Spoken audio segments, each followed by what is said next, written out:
Wednesday, May 8th, 2022, Michael Kopech is winning the 2023 Cy Young. Shit, Book that right now. He might win the 2022. Book that right now, Internet. It's official. Thank you for listening to Shy Sox Talk with your hosts, Chris and Matt. Your weekly place for White Sox fan reactions. Kick back, relax, grab your favorite beverage, and enjoy the show. Hello and welcome to episode 22 of Shy Sox Talk. My name is Chris. As always, here with my trusty co-host, Matt. How are you tonight? What's up, everyone? I'm feeling good after last night's victory, so I'm feeling real confident. Things feel better overall in the whole White Sox world. All right, like it just I would have to agree with that. I would have to agree with that statement. For a while, we were ready to blow it up. We were ready to trade the whole team. Things feel a little bit better. Maybe losing TA kind of sparked some of the offense. Kind of feels like that. It seems like it, yeah. Let's hope it. Let's beat the Dodgers last night. We're recording this before the Wednesday and Thursday Dodger game. So if they sweep the Dodgers and they come over this a game out up over 500 with the easiest remaining schedule in the league, let's go. Teams even if they just play well, I'll take it. Don't get embarrassed. Yeah. Like if the offense hits, I'll be happy. I don't know about the lineup that Tony put out tonight, but I mean that just had an immediate disadvantage just from lineup construction almost every game. He's punting one of the two, and maybe he thought, let's punt tonight. I don't know. He likes to punt a lot. It's fourth and punt on the goal line. We're punting. Punting. We don't kick field goals. touch back, play defense. Let's go. So again, we had some really awesome questions come on Instagram. Follow us on Instagram. Send us your questions. We'd like to hear from all of you. I think a fun one to start off with is coming from Connor. If it's Game 7 of the World Series and everybody is healthy and available to you, what is your starting lineup? I figured it would be fun to kind of go around the horn here and kind of see what it would be. I think we should start behind the plate. Game 7, who do you got behind the plate? I'm going to go with Yaz, and hopefully his knee's feeling good and he's hitting good. Yeah. I don't know if this team can make the World Series without him being a good player. I agree with that. A part of me feels like if it's a lefty, you have to go with Yaz because Reese is like non-existent versus left-handed pitching. But if it's a righty, I mean, I'm kind of on the fence right now. I mean, like Reese is like a really good catch. Like he's good at actually catching the ball. Yaz is really good at calls good game too. Really, and it seems like the pitchers kind of trust him. Like, for example, last night Michael Kopech threw 67% fastballs or something like that. And Reese McGuire was probably like, hey, you're that dude. Let's just keep throwing them. They can't touch it. And like that strikeout when Aaron Bummer, 2-2 count, throw the down and away, pinpoint it, swing and miss, big fist pump. I don't know. Reese McGuire's going to bring that energy. I kind of like it. I don't know. Personally, behind the dish, if it's a right-hander, I'd be willing to take maybe I shouldn't take Game 7 World Series. They probably need Yaz. Probably. Yeah. I think you don't make it there without him, unfortunately. You're right on that. First base, probably an easy one. Abreu. Jose Pito all day. He figured it out. He's turned it back around. He's looking a lot stronger at the plate and making some good defensive plays. Basket catches, but he's making the catches, which, you know what? If it's an out, they all count the same. So it doesn't matter how you get it. Second base, I think this is going to be an interesting one. If we're going with players that are on the team right now, I think this is the preference of the question. Danny or Jake Burger, but we have yet to see him in a major league scenario as a second baseman, so he could be really bad. But probably, I don't know, maybe Jake Burger. I would like to see him try and play some second base because you're getting nothing out of Harrison. You're getting nothing out of Leary, and he's best kept as like a super sub. So I'm kind of in the same boat. Like I guess like information of today, probably Danny Mendick, but if this is a world where Jake Burger's played a solid second base for a couple weeks in the majors, you know what I mean? Like, why not give him the go if he proved he could do it? I mean, his bat plays. His bat absolutely plays. his bat very much plays.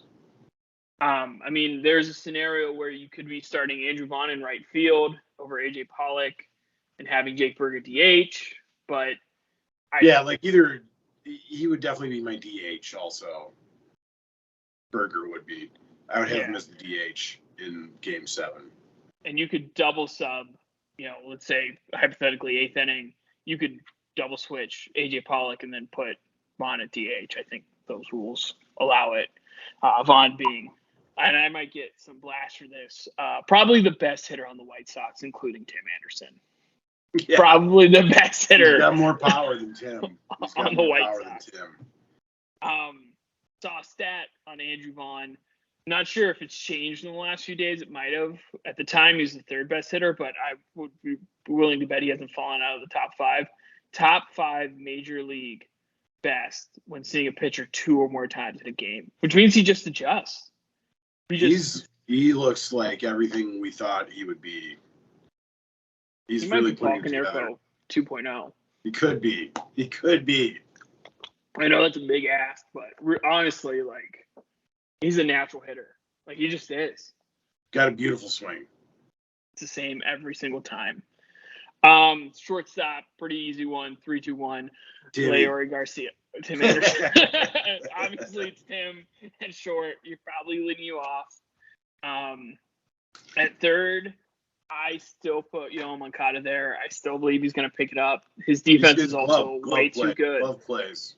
Yeah, like, I would rather Yoan go 0 for 3 at the dish in Game 7 of the World Series and be perfect defensively than starting Jake Burger, who might miss a couple plays, even if he gets a couple plays. And I mean, like, Yoan Moncada makes routine plays he makes tough plays look routine, where with Jake Burger, he just doesn't have the range. He's not as good as a fielder. So, some of those plays that Jake Burger makes where they look like really great plays look like run-of-the-mill plays when Yoan Moncada's fielding, because he just sees the ball off the bat perfectly, and he plays hops really well, and he's got a great arm at third base. I mean, he's a really good defender at third base, and he's hitting horribly, but you can't expect him, as if you look at his career numbers, he's not as bad as he's hitting right now. Even when he was terrible as a rookie, he's not hitting. He was better then. So, he's going to have some sort of regression to the mean, and that's going to be a positive regression at some point, probably soon. It kind of looked like he kind of maybe figured something out last night. Yeah, and as of last night, I think that was his 20th game for the season. So, I mean, you got to give the guy a break. Like, he was hurt. He's coming back. Like, his bat will his bat will play. And I think a perfect example of, like, a routine play that might look amazing for Jake Burger is think about a slow roller down to the third base line. Like, Yoan just charges that and slings it over to first like it's nothing. But Jake Burger, like, really has to make, like, a top-end athletic play for his abilities to do that. And I mean, I would rather that defense at the hot corner. Yeah, you got to have a good lockdown. At third base. Got to have a good glove at third base. Moving to left field, I think it's Eloy. I mean, you got to. I mean, everybody healthy. You don't bench Eloy for a Game 7. Like, his defense is better than what people give it credit for. It's gotten a lot. He's not falling into nets anymore. Yeah, you kind of have a logjam in the outfield for one game, because I think I would rather see the better defense with Pollock in right field than Vaughn, but Vaughn's got the bat, so. Do you DH Vaughn? Yeah, maybe DH Vaughn and you have Burger on the bench then. Yeah, because they bring in a lefty, a Burger rip, give him a go, I guess. I don't know. I mean, because center field's locked down. You have La Ponteras, that no-brainer. And then right field, I mean, if you put Eloy in left, right field could be Adam Engel, AJ Pollock, Andrew Vaughn. Yeah, I think I would Really want Pollock. any of those three. I'd have Vaughn DH, Pollock in right field, and then you have a bench of Leary, Engel, and Berger, and whoever else. Garcia. Oh, Garcia. Yeah, Larry, Engel, Berger. Maybe Sheets. And I think in this world, and this could be crazy, is you just healthy scratch Josh Harrison and you let another arm be in the pen. I'd rather have too many arms in the bullpen for Game 7 than Harrison, not enough. I don't think on a World Series team he's going to be on it. I think he might be. He's on hanging out with short Dallas. list. I think he's not long for the season here on the White Sox because he cannot hit at all. And he can't figure it out either. Like 100 points below his career average, and he just like looks lost, which is super disappointing. I was really excited about him as a little cherry at the end of the offseason. I wanted him. I thought he'd be a good player, but he might have just hit the wall. He might just be too old now, and he might have just lost it. It happens. Because if he was batting like 260 and played the defense he can play, but we've seen him play, I mean, that's a perfect fit. And if he was batting 230, he'd be a perfect fit. He's batting 170. Yeah, brutal. Father Time undefeated still, so except for Tom Brady. May have claimed another victim. Yeah, maybe except for Tom Brady. That guy's made a deal with somebody. And who's your starter? Who do you got? You all pitchers available, I'm assuming, if I'm reading the question. Kopech, right? Like that. He's the guy at this point. Like, if there's a guy I want on the mound for any playoff game, it's Kopech. He's looking like the jewel of the Chris Sale trade right now. Yeah, dude. And if there was like a piece you really needed to hit in that Sale trade, it was probably Kopech over like Yohan. Realistically, like pitching is, I don't know, top end third baseman is super important. But if you have like an ace, give me that over literally anything. Yeah, I mean, if you got two good players out of that, that's pretty nice. So good job for Rick Hahn on that. Really bad job signing anybody else. So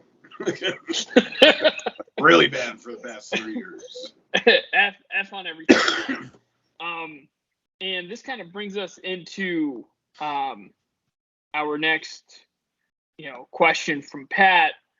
What are your thoughts on Michael Kopech? He looks super impressive this year. I mean, he's a stud. I think he's the real deal. I think it's taken him a while to kind of get to where he needed to be, because he was always kind of like a head case kind of guy. Like that was his issue. It wasn't talent or anything or work ethic or anything like that. He would just kind of lose concentration and then lose control. And I think he's found a way to, when he does lose concentration, to get it back. And Steve Stone always talks about it. It's like you can sense when these guys sometimes lose their concentration and they just start throwing the ball over the plate and they get crushed. And it seems like Kopech has figured out how to not be so sweaty, which he complained about earlier in his career. He was like, I'm too sweaty and I can't hold the ball. So he's figured out that. He's figured out the concentration. He's figured out pitch combinations. He's a solid professional pitcher. And, I think right now this stretch we're seeing is like, that's the top. That's what he could be.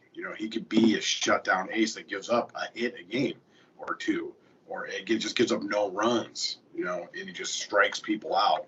And I think he's the real deal. I think this is him. This is not a mirage or an apparition. This is an actual player that Michael Kopech is. And I think the thing that impressed me the most this year is not only did he shut down like the Yankees, Dodgers, Rays, and Boston. If you look at the two Yankee starts, he adjusted so well. Between like the first one, obviously the Yankees got to him a little bit. That one on Sunday Night Baseball, he obviously had a new plan facing them. He obviously had an idea of what each batter did. It was perfect through like 6 innings, went 7, was the second highest pitch total compared to last night. I think, like, if you think about a playoff series and you got somebody going twice against the same team, like, Kopech looks like he figured out how to adjust to a team and be efficient with getting outs and being able to go deep into a game. Like, that's what you want out of, like, your ace of your staff. I mean, let's just call him what he probably is going to be, at least next year, as our ace and with the years, like, moving forward. Yeah, I'm excited to see him, and he just looks like a beast of a player. He's a stud. Like a Chris Sale type guy who will shut you down, and the only time you get hits off of him and beat him is when you get lucky as the batter. And because his fastball has so much break to it, it's crazy to watch. 3 inches over the league average. League average in a game is 9. He's at 12. Yeah, it's just like he can throw it right at you and it'll be in the other batter's box. And he has the rise to it too, where, a lot of these professional hitters know fastballs drop a little bit. That's how they barrel them up. And when it has a rise to it, I mean, you saw it with, like, Freddie Freeman last night. He he made some pretty good contact, but he was an inch or two off of where he wanted it to go with his barrel because his fastball doesn't drop. It stays up, and you're going to get pop outs. You're going to get lazy fly balls. He throws it 100 miles per hour, and with that much break to it, he's like our oldest Chapman, but could throw 9 innings. And an effective curveball and slider and changeup. Yeah. Like, it's just not a 1.02 fastball. Yeah, I mean, let me tell you what, I'm happy he's on the White Sox. Yeah, Very, extremely. And then, this is coming from Lucas. White Sox had one of the hardest schedules in the first half of the season. Going forward, I saw a tweet that said they had the easiest. What are your hopes? Are the White Sox out of it, or they still have a shot at playoffs and winning this division? I think they're very much in the race. They've weathered the storm. They've had tons of injuries. Like, really, and that's not an excuse. That happens around the league, but that's going to affect your team. When key players are missing. Lance Lynn has been out the whole season. Eloy has been out for a while. Those were guys you were counting on. Tim Anderson right now, even though they're playing pretty good without him, somehow miraculously. I think they play one currently left on the schedule. They play 7 games against 500 or better teams, and it's the Astros, and everyone else is below 500. Yeah, I mean, I also don't think that this division. Yeah, but the Twins have also talking like non-division. Yeah. The only tough games they should have are against the Astros, and they've always given us a hard time. But you have statistically the easiest schedule ahead of you in the league, and you've kind of seen everything happen as every bad scenario or worst case scenario play out has already happened in the first couple months of the season. So you can't really get worse for what's happened. I think La Russa handicaps you with his insane lineups and weird substitutions and weird pitching changes. He's trying to relive his glory days, but he just doesn't have it because he's 107 years old. So he has a huge handicap, but I think the team has enough talent to kind of just coast. If they got to hit, they got to keep. It looks like they've kind of turned a corner and are working counts a little bit better and not swinging at everything outside of the zone. So I think they definitely and will win the division and go to the playoffs. I agree. I mean, I saw that tweet too. I don't forget who tweeted that out, but I looked it up. Like, Twins have top 10 easiest schedule, and they're 4 games over 500. And they just lost a couple guys. The division is well within reaching and striking distance. They're 4 games back as we talk. And the team's getting healthy. Guys are coming back. And if you're giving us the easiest schedule, let's just say they play well enough and they split. They win the Dodgers series. They're going into the easiest part of their season, a game under 500, after playing the Yankees 7 times, the Jays, Tampa, Boston, Bo Sox when they got hot. like all of it. If I as a fan, if you told me we didn't have Lance, Eloy, lost Tim for a little bit of it, didn't have Moncada at the start, and Yaz was playing really bad, and we come out a game under 500, cool, I'd take that. And you compare it to last year, they couldn't beat any of those teams. They couldn't beat the Rays, they couldn't beat the Yankees, they couldn't beat the Red Sox, they couldn't beat the Blue Jays. I think they did beat the Blue Jays, but at the end, you know, they've played pretty decent against tough competition, and I think it's because the pitching's carried them. And now it's time for the bats to wake up and run away with it. You know, it could be like 1983. I think they talked about it on the pregame show the other day, Chuck and whoever, and they put the graphic up, and it's like the exact same thing going on. I wasn't around in 1983, but Chuck Garfien was arguing with someone on Twitter, and he's like, this is exactly what it felt like in 1983. I was there. I was a White Sox fan. So, like, you know, maybe it's the same thing. Same manager, could be the same type of scenario playing out. They got Tony. They sat him down one day, and they were like, give out hitting reports. God, give out scouting reports. No, I mean, Nation, baby. 83 Nation. Are we going to make the playoffs 3 times in a row? Who knows? Pretty cool. It'd be really sick.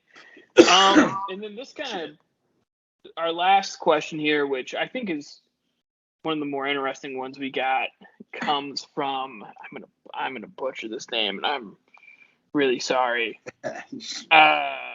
Maybe send those to me next time. I'm just gonna click on the post. All right, Pete. Can't read your real username. Sorry.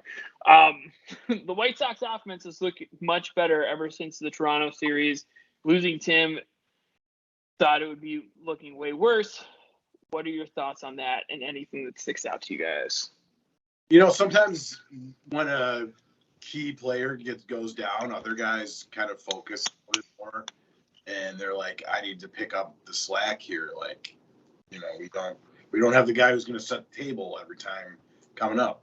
So I need to make sure that I get on base. And you can kind of see with Abreu, the way he's been swinging it. You know, guys are just picking up the slack, which is awesome.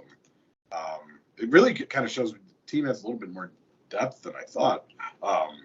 Danny Mendick, you know, hitting 300 is amazing right now. I know he's kind of got a high BABIP and all that stuff, but you know, if he's like a 250 hitter, I think he's your second baseman. Yeah, and unless Jake Berger can play D. You know, and even if Tim comes back and Danny Mendick is playing second, put him in the 9-hole. And 250, 275, turn the order over. Put Tim at the plate with guys on base and see how much fun the opposing pitcher has. Honestly, like. Absolutely. There's been a black hole hitting in front of Tim the whole season. Like Reese, Leary, Josh, 1, 2, 3. You're out. It's like the playoffs last year. It never turned over. Ever. And just never, ever turned over. And Tim Anderson batted like 600. Yeah, he did. There's just nobody's ever on base for him to drive in the runs. No, I mean, I agree with what you're saying. I think guys focused up. I saw a stat, you know, the Tampa game was 2 innings where they scored, you know, 6 runs, 15 people at bat, 14 of them took the first pitch. I think they're finally seeing pitches. I don't think they're as antsy.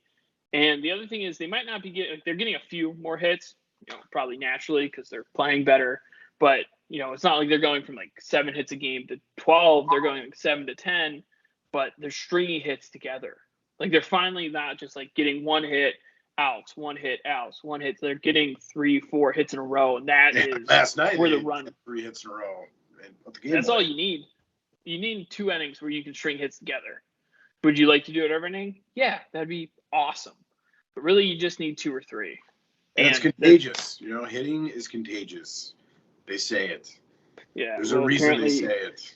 Yasmani has every single vaccine against that. He might. Yeah, he might. Well, he had that little one where he kind of won that check swing that dropped for 2 RBIs.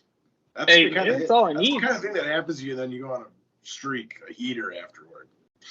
Hopefully his knees are okay. That's honestly might be something that I think his knees, like, he just doesn't have the power. Still kind of stiff and has a little trouble with it still. So I don't know. Maybe put him on the injury list for a little bit, or just hopefully works it out. Those are your two options. I mean, you could put him on the injury list for like a week and bring up Sebi and see if he can hit 3 in one game one more time. Like, you know what I mean? I think who they would bring up would be the other catcher down Oscar, there, right? Carlos Perez, I think his name is. Yeah, Perez, Oscar Colas. I was thinking about Oscar Colas for a second. I think he's got a pretty good glove and hitting the ball well. And Sebi's actually hit the ball really well in AAA too. So they have options. They do, and you don't know if those guys are going to be any good when they get called up to the majors. So I think my fear with Sebi is he's a quad A minor leaguer. He's not a major leaguer. He's better than a AAA player. He's kind of a 4A. He was extremely bad behind the plate last year too. Awful. Really bad. Like, historically not good. Although I will say Reese McGuire has been really impressive because he's also controlled like the running game probably better than any White Sox catcher has in the past 5 years. Like, yeah, actually, he's got a gun. Because last year, literally, all the Astros did in the playoffs were like Jose Altuve would walk and then you just take second like that. Like, just you couldn't stop him. Yasmani does not have a gun. Reese has a rocket. Honestly, if Yas figures it out, you could DH him and just start Andrew Vaughn in right field. Yeah, you could. I mean, you just can't like in playoffs, you could definitely do that. And if it's a lefty, let Jake Berger DH, have Yas catch. I mean, honestly, like, he puts it together, that could be an option for this team. Yeah. And Reese might be the catcher of the future. I think Yas has like a year or two left, but if McGuire plays well and like kind of gets a better bat against left-handed pitching, he could be our guy. Like, he could very well be the pitcher for the next few years, or catcher for the next few years for this baseball. Yeah, I like Reese. You would hope to see Yasmani kind of figure it out because he's owed about $36 million still. So good job, Rick Hahn. You know what? Actually, I like the Yasmani Grandal signing. He was good last year. He was good the year before, so I'm not upset about it at all. Hopefully, it's not a Dallas Keuchel situation where he just falls off a cliff, because that would be. I mean, Dallas fell off a cliff, man. Also, I got blocked from Dallas's Instagram. For anybody watching this, he no longer lets me message him because he's Gallus. We'll see what he does over in Arizona. He's a minor leaguer. That's his old pitching coach from Houston at the Diamondbacks. So maybe he could talk some sense into him and be like, you need to stop throwing 88 miles per hour fastballs down the middle of the plate. It's actually not what you want to do. It's not working. Apparently, he's a minor league deal. He's in AAA. He's not with the big dogs. So, which I'm not surprised about, because the way he throws looks like 9 singles and blast. So, to wrap it up, any wise words for our listeners? As far as wise words, I'm 2-0 on the season going to live games. So I think I'll excuse me, my allergies are so bad I'm just coughing up phlegm. I will repeat what I said last week or last episode and go out and see the game, man. The stadium, I don't know what else you could want out of a stadium. I guess there's better stadiums, but if you like watching baseball and eating nice food and drinking good beers, that's the place to be, man. Easy to get to. Take the red line. Don't even have to worry about parking. Just it's very fun if you haven't been. Stadium looked electric last night. Absolutely electric. Yes.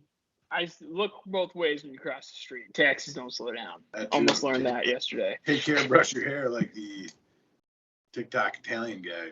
Oh, yeah, that's right. And before we go, 2 against LA, 3 against Texas, 3 against Detroit. So what you got? 6, 8 games in there? Where do they go? I'm saying 6-2. They're ripping 6. Let's do a 6-2. They're getting at least one. How did I do last time? We were both wrong. We were like 4-0, baby. They're sweeping Toronto, and they got torched by Toronto. Yeah, they got crushed. But we don't even need to worry about that. They won the series against the Rays. So. And they got a shot to win the series against the Dodgers. If you want to win the series, got to win the first one. So Yep. let's go. Go Sox. Go Sox.